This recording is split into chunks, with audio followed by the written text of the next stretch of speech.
Level by Level Gaming, and welcome to another video on my channel. And this is going to be the second video in this NES White Screen of Death repair, and I will leave a link somewhere up here for that first video so you can go back and you can see how I took this thing apart and diagnosed the problem.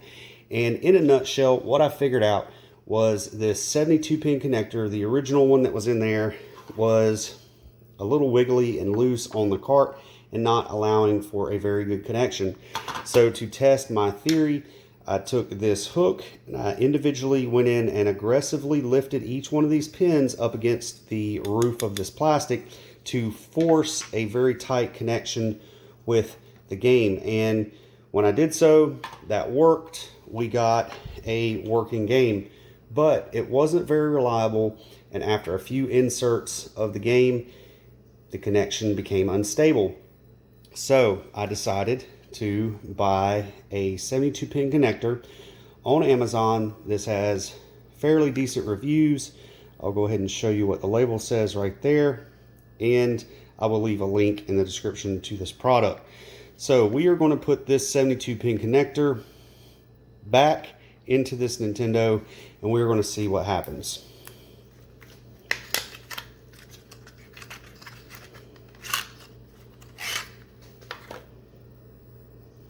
Alright, pins look good. Everything seems to be in order. Nothing bent, nice and shiny. Alright, nothing that jumps out at me as a problem for right now. So let's go ahead and place this bad boy on there.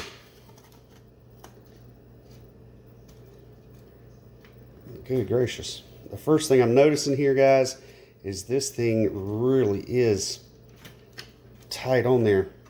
I mean, I'm putting a lot of pressure on this to get that to seat. And okay, so it is seated. Definitely, this had a lot of pressure to it, but that definitely had a lot more. Now, we've got it in there, we've got it seated, we got everything pressed back down in the Nintendo. Let's insert the game and let's see what happens.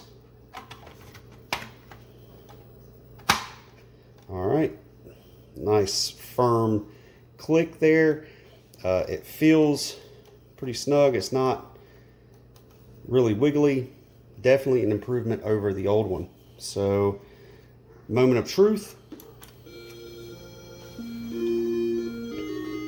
We've got a working game with the new 72 pin connector in there. As you can see right in here, we have successfully repaired this Nintendo. Alright, so what I'm going to do now is I'm going to go ahead and skip ahead to this Nintendo being all put back together, and we will cut it on one more time. Alright, we've got the Nintendo button back up. We got the brand new 72 pin connector, and we even have a different game just for a change of scenery. And let's go ahead and pop this bad boy in here.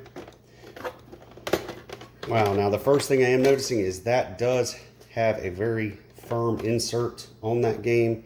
And let's test the death grip. It does have a very serious grip on the game.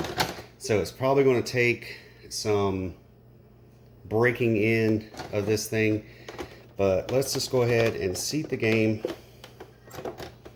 Give her a go.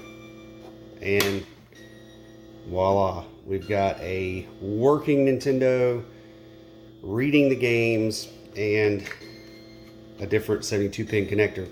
Now, pros to this so far, this was not very expensive at all. And it had good reviews, and it came by Prime very quickly. Cons, already I can tell you, putting this game into the Nintendo and definitely taking it out of the Nintendo is a chore. So it is going to have to get broken in. But there you have it.